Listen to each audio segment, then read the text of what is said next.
Olá, está começando mais um programa SP Brasil pela TV Câmara de São Paulo. E nele você acompanha entrevistas com personalidades da cena política, econômica e cultural do país. E a nossa convidada de hoje é formada em cinema. Ela é atriz, produtora, diretora, mas ficou conhecida mesmo nacionalmente na década de 90 como apresentadora da MTV Brasil.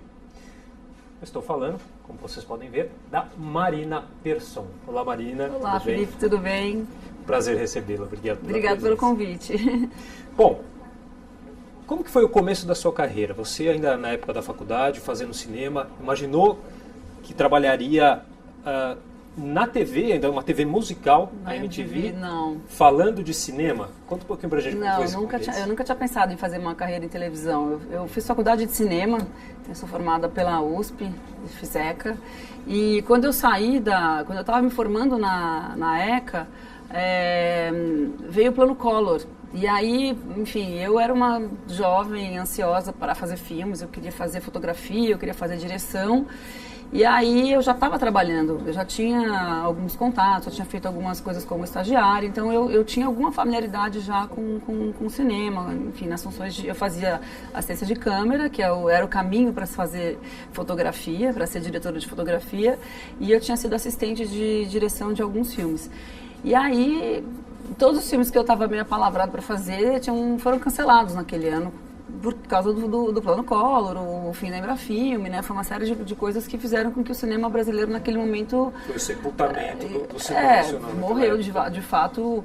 A gente até depois renomeou assim, o período que veio depois. Assim, as pessoas falavam em renascimento, e aí depois falavam, não, o cinema não morreu, ele é uma retomada. Mas, de fato, eu encaro como uma morte, porque realmente ele foi dizimado naquela época. E aí eu precisava pagar minhas contas, né? Pagar aluguel, aquela coisa, né? Uma jovem, tipo, tinha saído da casa da minha mãe, já estava naquele momento que já precisava ganhar a vida. E aí eu tinha feito um filme com a Cris Couto, que era apresentadora da MTV naquela época. E ela é atriz, enfim, hoje ela trabalha mais como atriz do que como apresentadora. E ela já era atriz naquela época, e ela tinha feito um filme comigo. Ela tinha feito um filme do Carlão Reichenbach, o Alma Corsária, como atriz. Aí, por acaso, encontrei com ela numa festa, falei, nossa, Cris, estou precisando tanto trabalhar, será que não tem nada para mim lá na MTV? Então foi assim, foi por um acaso do acaso, que ela falou, olha, realmente estão precisando de um assistente de produção, não sei se você vai querer, porque... Aí eu falei, nossa, eu vou querer muito, vou lá. E aí eu fui, e na época quem era o chefe do jornalismo era o Zeca Camargo. Então eu fui lá, eu estava super nervosa, porque o Zeca era o cara do MTV Noir, que era um programa que eu adorava, um programa de jornalismo da MTV. Então, você imagina fazer uma entrevista de meu primeiro emprego, assim, né? Fora os estágios que eu já tinha feito no cinema e tal, mas era um emprego de, sei lá, entrei num prédio da MTV, aquele negócio, né, que era grande. Aí você chega lá pra fazer uma reunião de trabalho, eu não sabia nem como me comportar direito, o que eu falava, o que eu não falava. E aí era o Zeca Camargo, eu tava muito intimidada, assim. E aí saí da reunião falando assim, acho que não vamos chamar, porque, gente, eu tava muito tímida, tipo, eu não consegui falar nada, parecia tipo uma boba e tal. E meio que falei, acho que não vai dar em nada. E aí no final eles me ligaram, falaram assim, não, legal, quer, topa? Eu falei, lógico, topa, super. E achei que ia ficar um ano. Falei, vou ficar 1 ano, 2, até o cinema se reerguer de volta, né, sei lá. E acabei ficando 18. Quase 2 décadas, gente. Eu fiquei 18 anos. Pegou todas as fases ali das glórias. Eu peguei. Peguei a passagem para ao vivo, eu peguei a fase do pagode, do axé, peguei a internet, que daí mudou tudo, peguei muita coisa. E assim, só que no começo eu não era apresentadora, eu era produtora do Cine MTV. Então eu fazia as reportagens, aprendi a editar, aprendi a fazer reportagem, aprendi a mexer em máquina, né? Na época era tudo linear, era máquinas beta, a gente não tinha computadores. E mesmo a pesquisa de informação, assim, a gente tinha que procurar nas revistas, a gente está falando de pré-internet, está falando de 93, quando eu entrei lá, né? É tão difícil hoje a gente imaginar, né, como é o acesso à informação pré-internet, porque era livro, enciclopédia, revista, publicações, às vezes era um xerox de alguém, telex, quando era notícia muito que tinha que ser, era telex. Ou era o jornal do dia seguinte, mas basicamente, enfim, era muito lenta a informação, né? Então, a gente passei por tudo isso, assim, foi engraçado. E você que falou que estava tímida na época da entrevista, você é uma pessoa tímida? Como é que foi Depende. ir para frente das câmeras? Eu tenho fases que eu fico, assim, claro que tem situações que eu fico mais tímida e tem situações que eu tô super à vontade, assim, mas eu sempre fui uma pessoa tímida, a priori, sobretudo em ambientes onde eu não conheço as pessoas, mas obviamente a MTV, o fato de eu aparecer na frente das câmeras me transformou, assim, como indivíduo, assim, eu aprendi a me, sei lá, a falar melhor, a me expressar, a ter menos vergonha. Apesar de que, assim, ainda, pra mim, ainda hoje, por exemplo, um palco, um auditório cheio, e eu faço isso, eu faço eventos, eu apresento, ainda me intimida, assim, ainda eu fico sempre um pouco, tem gente ali, calma, sendo que com uma câmera eu não fico nem nada nervosa, pode ser programa ao vivo, pode ser, já não tenho mais aquele nervosismo, né, e sobretudo eu tive que aprender, porque foi isso, eu era produtora do Cine, MTV, e eu só fui apresentar porque a Cris Couto, a mesma Cris, ficou grávida e aí ela se ausentou por um período para ter a nenê, tal, que é minha afilhada, aliás, a Maria, linda, fez 22 anos essa semana passada. E a Cris ficou grávida da Maria e aí precisava de alguém para fazer o Cine. E foi a própria Cris que sugeriu, falou assim, por que você não faz um teste? Sabe, você entende super de cinema, você fala inglês, que precisava falar inglês para poder entrevistar as pessoas. Você, não sei o que, faz o seu teste. E aí eu fiz e na verdade, meu teste era péssimo. Era horrível, eu era muito tímida. Mas eles investiram em mim, assim. Acho que eles queriam justamente... A MTV tinha isso de legal. Porque eles, desde o começo da MTV, eles queriam pessoas que não fossem só apresentadores. Que fossem pessoas que, de fato, conheciam aquele assunto. Tanto que quando a MTV foi lançada, né, em 90, aqui no Brasil, o time era Zeca Camargo, que era o cara que escrevia sobre música na Folha. E aí foi até a Astrid, reza a lenda que foi a Astrid que tinha visto uma vez ele, o Zeca, aquele cara que escreve na Folha, falando em algum lugar, ele falou, não, acho que ele fala bem, vamos chamar ele e tal. Aí o Zeca foi assim que também, o Zeca também acho que nunca tinha pensado em fazer o que ele faz da vida, acho que ele era um jornalista. As necessidades vão levando para esse caminho, né? Exato. Como aconteceu com você também, né? Aí tinha o Massari, tinha o Daniel Benevides, enfim, tinha as pessoas que trabalhavam, que eram os apresentadores, muitos deles eram já repórteres de música. E isso foi acontecendo até o final. Então a gente depois teve a própria Soninha, que também era uma pessoa de cinema, ela fazia cinema comigo na USP. E que era uma pessoa que gostava de música, enfim, que foi contratada para ser redatora de programas e depois ela passou a apresentar também. Aí teve a Penélope, teve a Sara, teve a Luísa Micheletti, várias pessoas que eram produtores, redatores, viraram apresentadores. E isso era uma coisa que era interessante, assim. E aí você já disse que o sonho, na verdade, o plano era ser fotógrafa ou diretora, né? Bom, diretora em primeiro lugar, mas também fotografia. E você realizou trabalhos como fotógrafa? Não, só na faculdade. Só na faculdade, porque no final das contas, quando eu fui pra MTV, aí tudo se transformou, assim, né? E a TV acabou virando uma paixão?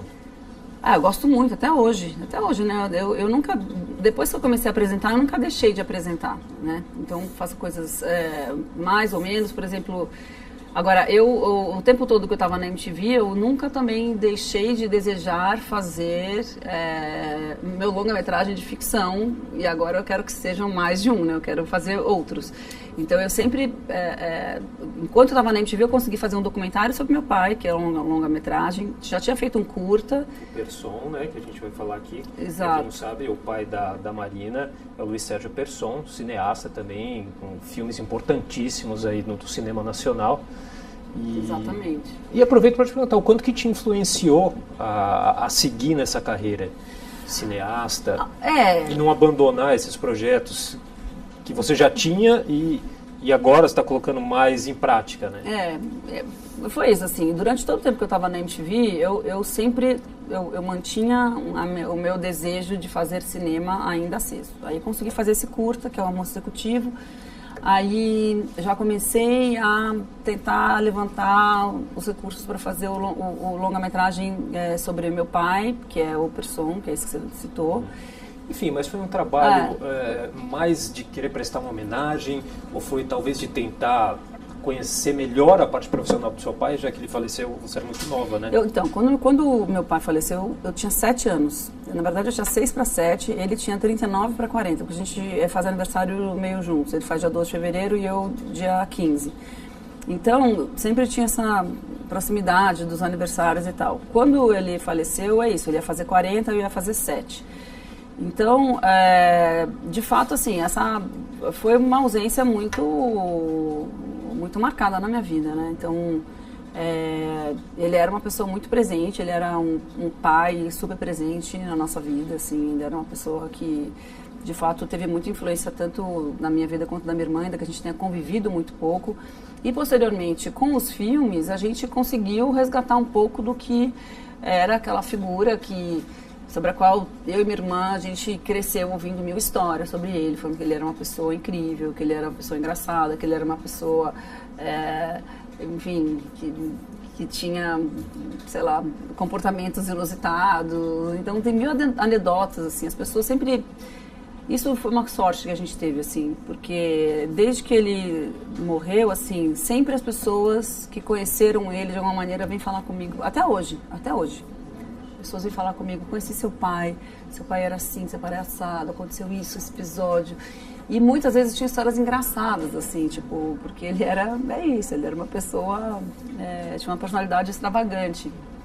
E aí eu falei, bom, uma maneira de eu resgatar um pouco, não só a história dele, né, entender quem era essa figura, essa figura que, enfim, que as pessoas contam tantas histórias incríveis, que fez tantos filmes que as pessoas dizem que são incríveis e que, enfim, né, e que de fato depois eu fui descobrir que eram mesmo, né, porque para mim no começo era só isso, seu pai fez um filme incrível, e eu não entendia muito bem o que era aquilo, né, o que aquilo queria dizer. Será que são só pessoas tentando reconfortar uma filha que perdeu um pai?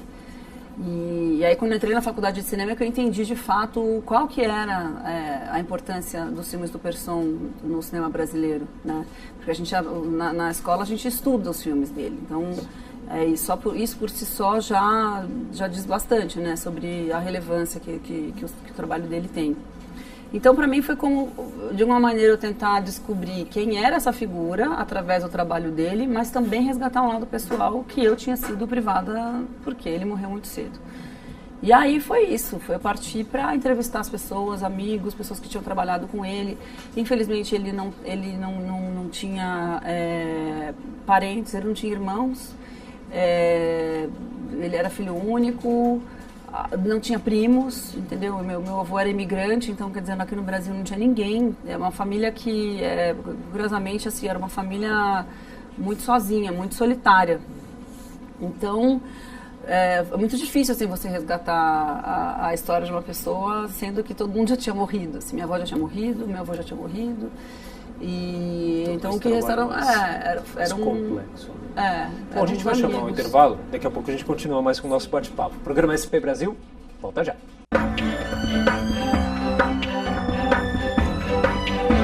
Estamos de volta com o programa SP Brasil pela TV Câmara de São Paulo. Hoje conversando com a cineasta, atriz, diretora de cinema, que ficou conhecida nacionalmente nos anos 90 como apresentadora da MTV Brasil, a Marina Persson.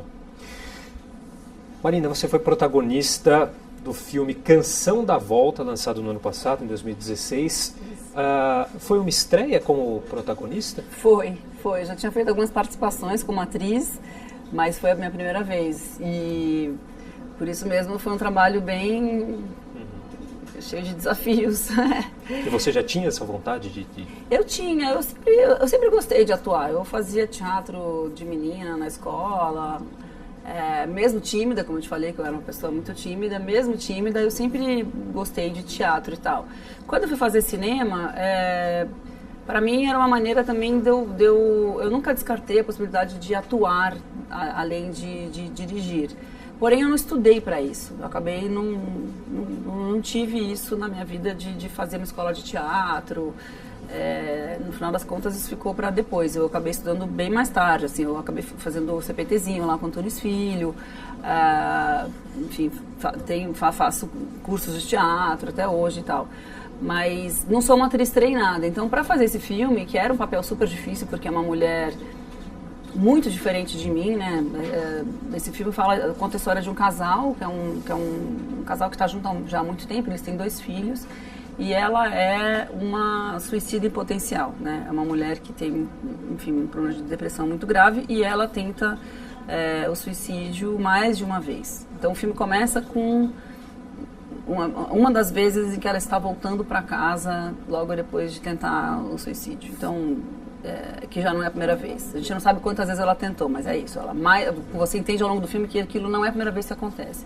Então como é que é aquela família viver num permanente sobressalto de não saber o que vai acontecer, né? Porque uma das coisas que acontece, enfim, quando você convive com uma pessoa que é um suicídio em potencial, você tem sempre essa imprevisibilidade, né? E é uma coisa que deixa todo mundo muito ansioso e tal.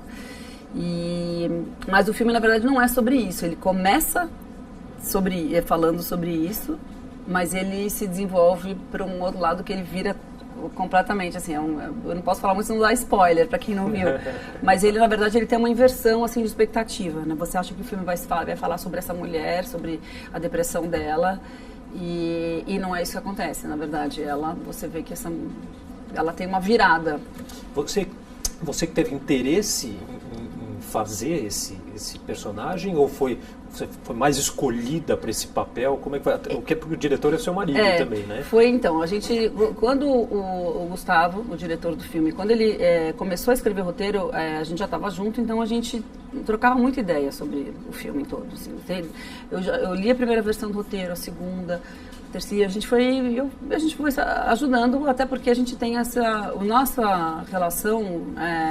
ela passa muito por isso, assim, a gente colabora nos projetos um do outro, mutuamente, ainda que não tenha, digamos, crédito, sabe, no final, mas assim, tudo que ele faz eu dou uma olhada e vice-versa, assim, a gente essa parceria. A gente colabora muito um com o outro, e no começo não era para eu fazer esse filme.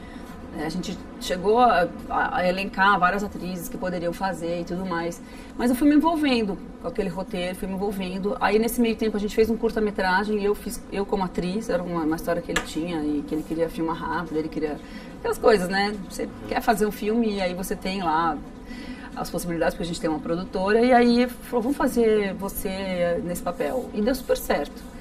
E apesar da minha não experiência como atriz, eu... Contracenou com, como você mesmo já disse, um monstro do cinema, né? O João Miguel, exatamente. Então, tinha esse contraste, né? E eu sempre acredito que você trabalhar com bons atores, um bom ator, um ator excelente que está no meio de outros, ele consegue elevar o nível de tudo, assim como um mau ator também derruba todo mundo. E o João é isso, o João ele é um cara que além de ser excelente ator, ele é muito experiente e comigo ele foi super generoso, assim. Para mim foi foi excelente trabalhar com ele, porque ele tinha muita generosidade, assim, de entender os momentos em que eu precisava de mais um ensaio, de que eu precisava de mais um take, de que eu precisava de um apoio, porque eu estava insegura ali com aquela cena, o que vai fazer, tem cena de nudez, tem cena de sexo, tem um monte de coisa que para uma atriz experiente é complicado, você imagina para mim que não sou, né? Então, ele super me deu a mão, assim, literalmente, então, sabe? Então vai ser meu marido como diretor, né? Mas isso era mais fácil, para mim era mais fácil. O fato de ter... para mim era mais fácil, né? O fato de ser meu marido estava lá falando e vendo e tal, eu não tinha, sabe, nenhuma crise de falar, depois o que será que ele vai pensar? Tava lá vendo, né? Assim, ele tava me instruindo a fazer aquelas coisas, então... eu acho que também o trabalho de ator, a gente sabe que quem trabalha com... Quem está de fora, às vezes olha e fala assim, olha só aquilo. Quem está dentro da cena sabe que não tem clima nenhum, assim. Total, é uma coisa que é muito profissional, de verdade, assim. É uma coisa que não passa nesse lugar, assim, que as pessoas Inclusive, imaginam. uma das locações, não sei se todas, foi na sua casa? A casa da família é a minha casa. Né? Foi uma loucura isso, porque a gente... Uma reviravolta, né? Eu fiquei sem casa, né? Eu fiquei sem casa durante 2 meses, que eu dormia... A gente por sorte, eu tinha um apartamento vazio que estava para alugar no nosso prédio, e que era bem em cima do nosso. Então a gente alugou aquele apartamento durante os 2 meses, e aquilo lá servia de base de produção, e a gente conseguiu daí morar num quarto, a gente conseguiu fechar só um quarto pra gente, porque eu levei minhas coisas mais básicas e tal, e fiquei morando lá durante 1 mês. E aí era isso, tipo, de manhã acordava, já tinha tipo 40 pessoas na casa, tomando café e tal, eu já tinha que descer, me arrumar, mas foi muito gostoso. Foi ao contrário do que, sei lá, pode parecer, o incômodo, o desconforto de você ficar sem casa, não. Pra mim, eu adoro filmar, eu sou totalmente, a gente brinca, bicho de set, né? Set é o cenário, né? Onde a gente faz o filme, né? Qualquer lugar que tenha, assim, uma equipe de filmagem com cenário, isso aqui é um set. Então eu adoro filmar, eu me sinto super bem, eu acordo 5h30 da manhã alegre, porque eu tenho, sabe? Então, de fato, para mim, filmar me faz super bem, assim. Então... E, de fato, a experiência na TV, como apresentadora, acabou contribuindo, ajudando de alguma forma? Ah, sim, porque... É isso, eu era muito tímida e aí aprendi a me comportar diante das câmeras, aprendi a criar... Obviamente que na TV você tem uma personalidade que você cria e você vai sempre nela quando você precisa, né? Quando você encontra aquele lugar, assim, você sabe acessar quando você precisa, quando você vai falar com a câmera, quando você vai ler um teleprompter, quando você... Aquilo vem, né? E aí sim eu tenho muita experiência, né? Porque hoje já são, sei lá, 20 e tantos anos fazendo isso. Então, pra mim é muito... Acontece muito fácil, assim. Agora... o cinema você não pode olhar na câmera, né? O cinema você daí é outra pessoa. O cinema, enfim, isso tudo é muito diferente. Mas eu acredito que o fato de eu já ter alguma desenvoltura na frente das câmeras me ajudou, sim, com certeza.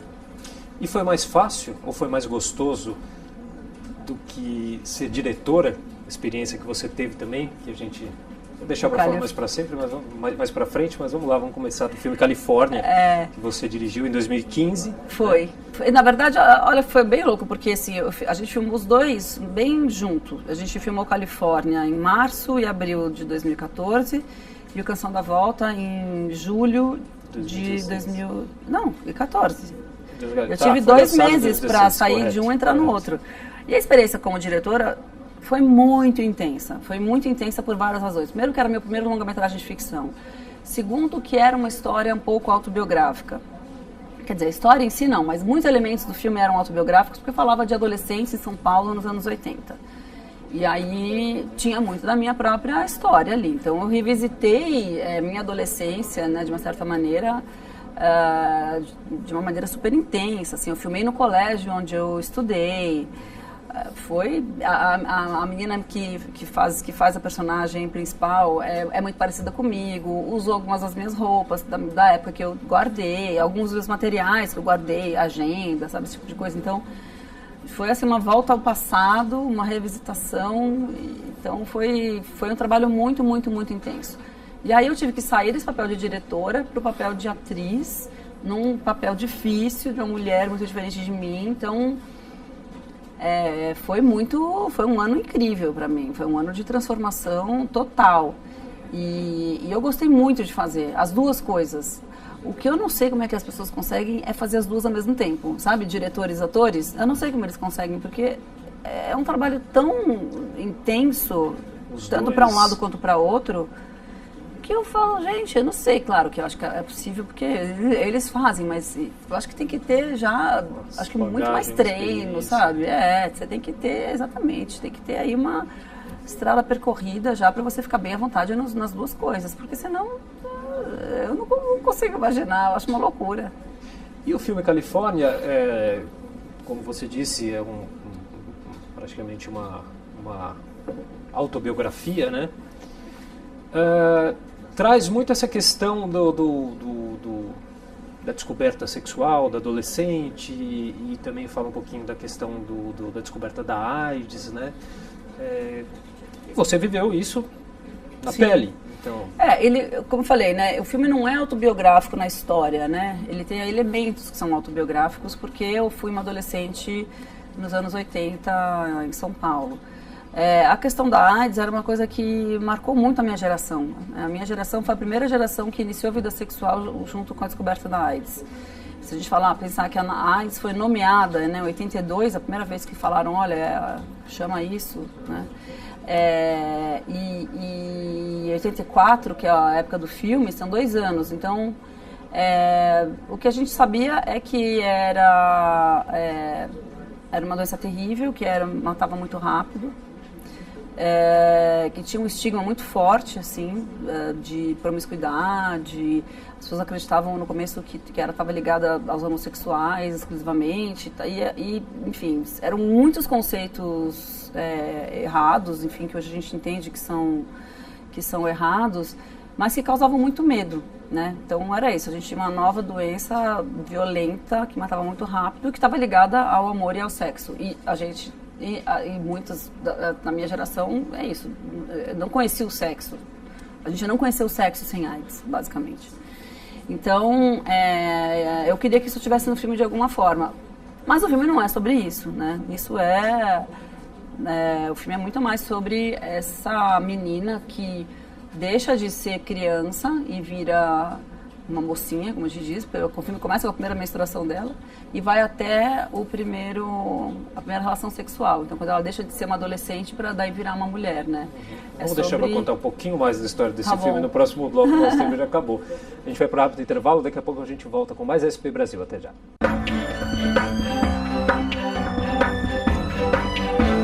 Estamos de volta com o programa SP Brasil pela TV Câmara de São Paulo.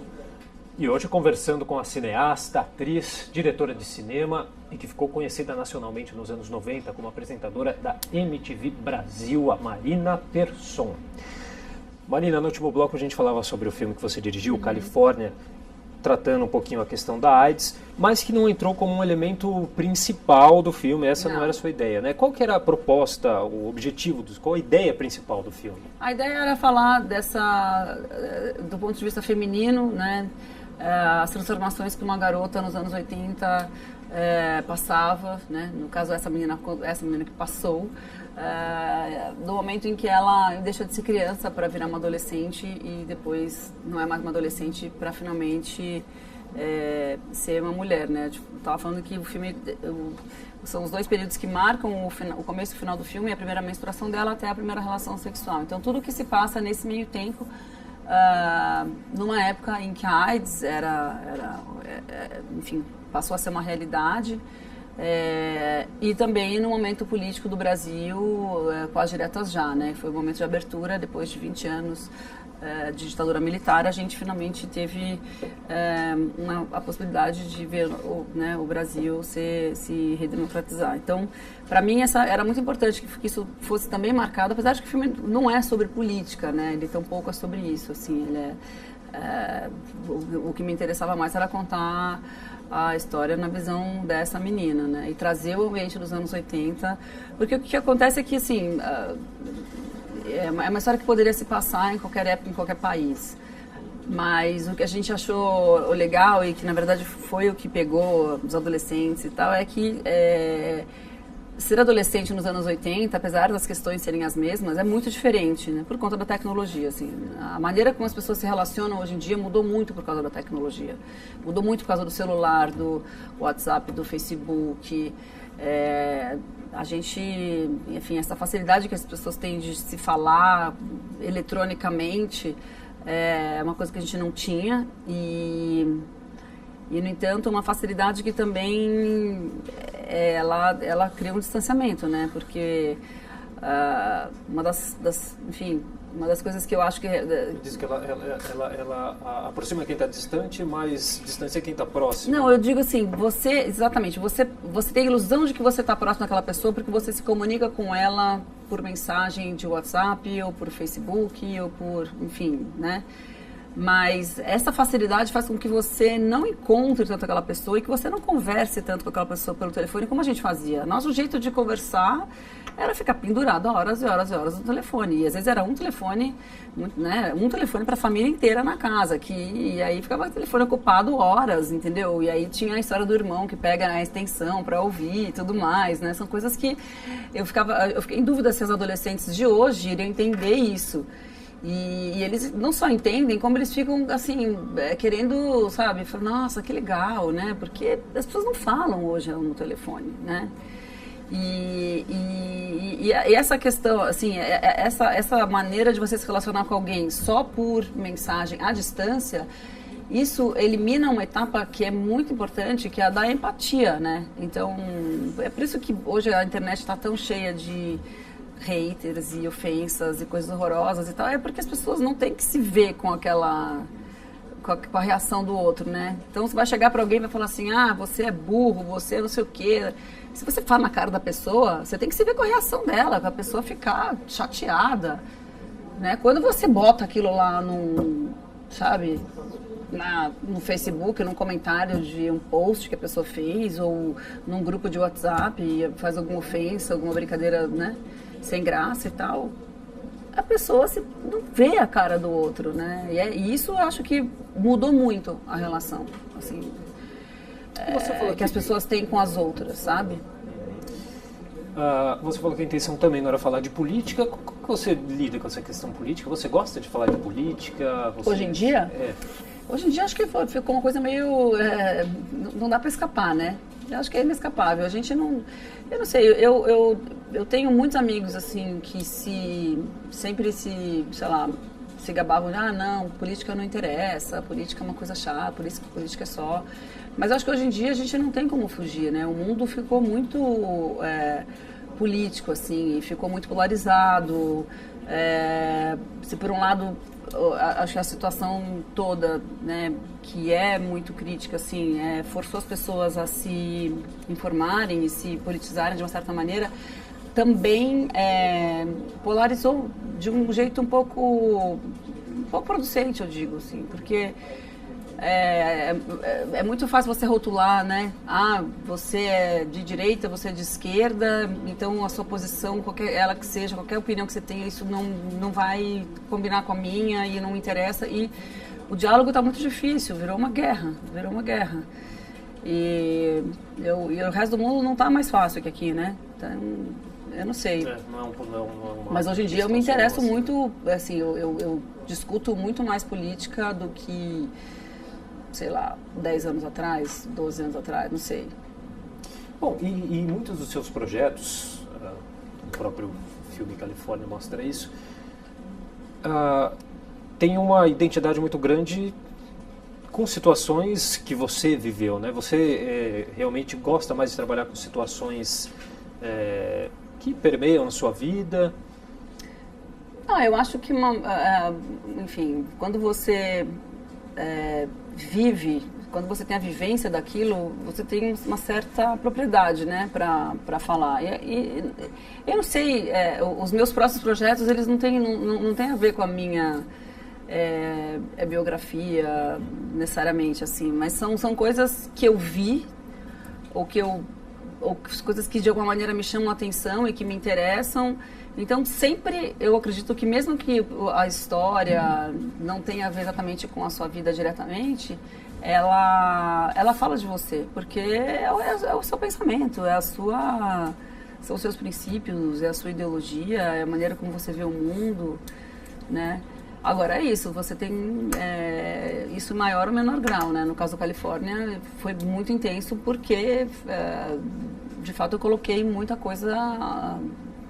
que eu vi, que aconteceu comigo ou com pessoas próximas a mim, né? Os próximos projetos são coisas que eu olho para o mundo e, sei lá, e me interessam, sabe? Então, assim, eu tenho um projeto agora que fala, que é de novo sobre juventude, mas um período um pouco mais posterior do que já é o período da faculdade.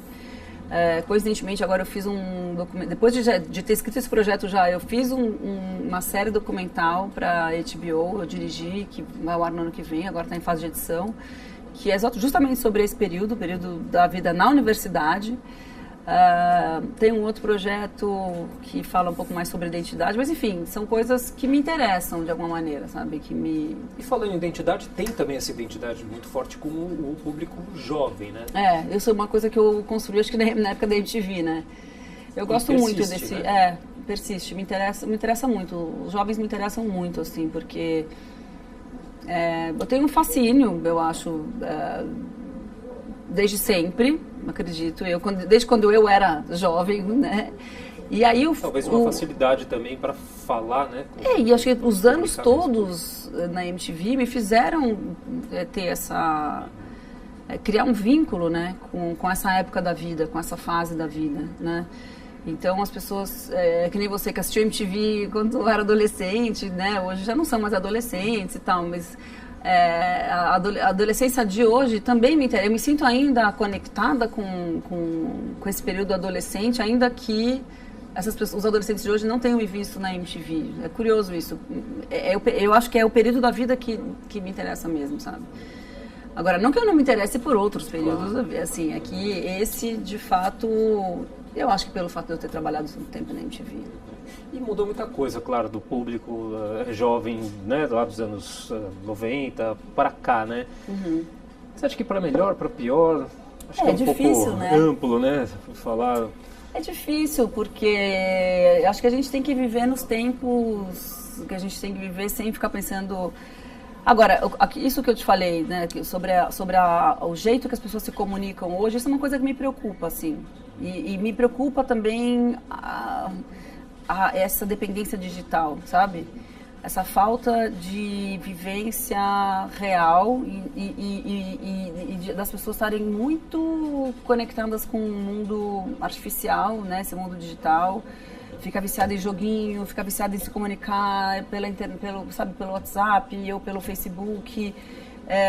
Não sei quanto de tempo isso ocupa da cabeça da pessoa. Eu não vejo as pessoas lendo livro, eu não vejo, pessoas leem pouco livros, né? Adolescentes leem muito pouco, assim, eles leem os livros que são obrigados a ler na escola, assim. É difícil você ver um adolescente ler porque gosta, sabe?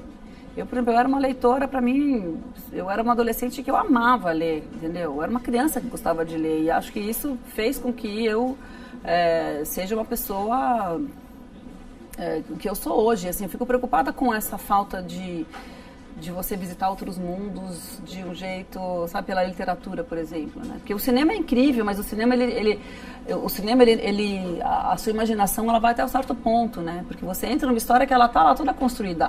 O rosto daquela personagem, o quarto, a cidade, a mãe, o pai, o namorado, a história, tá tudo feito lá na imagem. Quando você lê um livro, você que forma aquelas imagens na sua cabeça.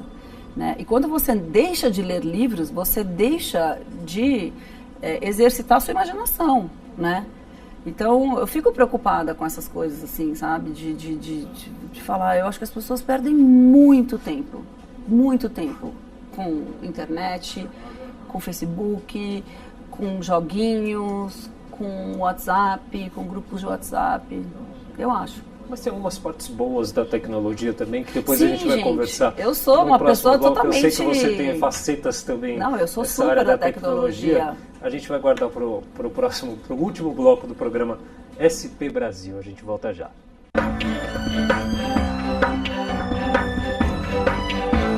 Estamos de volta, agora no último bloco do programa SP Brasil, pela TV Câmara de São Paulo. Hoje conversando com a cineasta, atriz, diretora de cinema, que ficou conhecida nacionalmente nos anos 90 como apresentadora da MTV no Brasil, a Marina Persson. Que hoje se arrisca, acho que não é apropriado, mas que voltou a trabalhar com o cinema. Sim. Como é que é trabalhar com cinema no Brasil? Difícil? Olha, é difícil. Eu não sei o que não é difícil hoje no Brasil, na verdade, né? Mas a mais dificuldade, na verdade, a gente, claro que tem muitos problemas, muitas questões de produção, mas infelizmente o mais difícil é você conseguir ser visto, né? Porque o sistema como ele funciona, o sistema dos exibidores e distribuidores, ele não privilegia, digamos assim, ele não faz nenhuma concessão facilitação para o cinema brasileiro, né? Então, questão de Lei Rouanet, financiamento... Não, isso é na parte da produção. Quer dizer, que é difícil, mas não é a pior parte. Eu acho que a pior parte é a exibição. Os cinemas não querem exibir filme brasileiro. Assim, filme brasileiro, autoral, independente, né? Eles só querem o filme blockbuster. E, enfim, eu acho muito triste você vir no cinema hoje, um cinema que tem 9 salas e 5 estão exibindo o mesmo título, sabe? Eu não sou contra, imagina, de jeito nenhum, eu adoro o blockbuster, eu vou ver filme americano, eu sou super, imagina, fui criada com isso. O próprio Califórnia, o filme que eu dirigi, tem muitas referências do cinema americano. Não é isso, o que eu acho é que a gente tem que ter diversidade. E acontece que, infelizmente, os filmes brasileiros eles não chegam até o público, né? Você tem que procurar. Fora do circuito das grandes cidades, o circuito de arte, por exemplo, aqui em São Paulo, por exemplo, a gente tem a da Paulista inteira, né? Aquele cinturão que vai do Reserva Cultural até o Belas Artes, que tem o Espaço Itaú, enfim, o Frei Caneca, o Cinearte. Mas é isso, fora isso, a gente tem as grandes redes de shopping center que lutam muito para não exibir o filme brasileiro. Bom, você falou aí da Avenida Paulista, como que é? Você tem uma relação forte com a cidade, né? Com São Paulo. Né? Você é paulistana. Sou nascida e criada aqui. De que maneira influenciou na sua carreira? Tanto a cena musical ou a própria cena do cinema, artística. São Paulo, que peso que tem aí, né? Olha, eu não saberia nem dizer, nem por onde começar, porque para mim é tão parte de mim, né, São Paulo. E sendo filha do Persson, né, o cara que dirigiu São Paulo Sociedade Anônima, né, um filme que é muito emblemático da nossa cidade. Eu tive muita influência também do cinema do Persson, né, obviamente, por ser filha dele e porque na escola de cinema a gente, como eu estava falando anteriormente, né, a gente estuda bastante os filmes do Persson, né, sobretudo o São Paulo S.A. e o caso dos Irmãos Naves. Mas o São Paulo S.A. é um filme que fala de São Paulo de uma maneira assustadoramente profética, né? Ele conseguiu fazer um filme nos anos 60 que um pouco conseguiu prever como a São Paulo, como seria essa metrópole 50 anos depois, né? E agora, eu gosto muito de São Paulo, porque afinal de contas é aqui que está a minha família, meus amigos. Eu tenho muitos amigos que não são de São Paulo, que vieram morar em São Paulo, porque com todas as dificuldades, ela ainda assim é uma cidade que acolhe muito a cultura de outros estados, né? Eu tenho muitos músicos baianos, pernambucanos que moram aqui. Tem gente de teatro, gente da dança. É o lugar onde, de alguma maneira, a cultura consegue florescer, consegue espaço. Tem, né, acho que as pessoas que moram em São Paulo gostam muito, gostam de arte, gostam de cinema, gostam de ir ao teatro, gostam de dança, gostam de, sei lá, qualquer manifestação artística de artes plásticas, né, das empenas que são hoje pintadas, né, que tem obras de artistas, enfim, de muralistas e tudo mais. Então, não sei, é uma cidade, eu me sinto bem com toda a bagunça, todo o trânsito, eu me sinto bem em São Paulo. Incorporado, né, faz parte da gente. Ainda um pouco dessa questão da diversidade que você falou, e a questão da mulher no audiovisual? Essa é uma questão que a gente tem completamente. Não tem como não ser, né?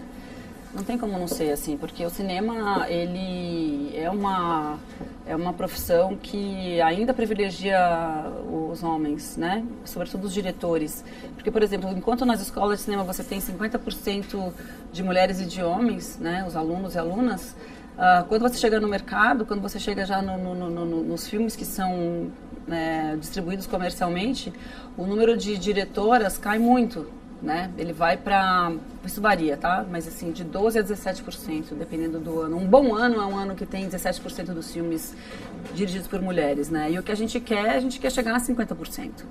Né? A gente acha que não tem nenhuma razão para que a gente não tenha um número igual de filmes feitos por homens e mulheres. Agora, são várias coisas, né, que isso implica. Primeiro, implica você também ter filmes com temáticas femininas mais fortes, né? Então, por exemplo, o próprio Califórnia é um filme que fala de uma personagem menina, né, a adolescência dela, né, o ponto de vista da mulher ao passar por aquele período de vida.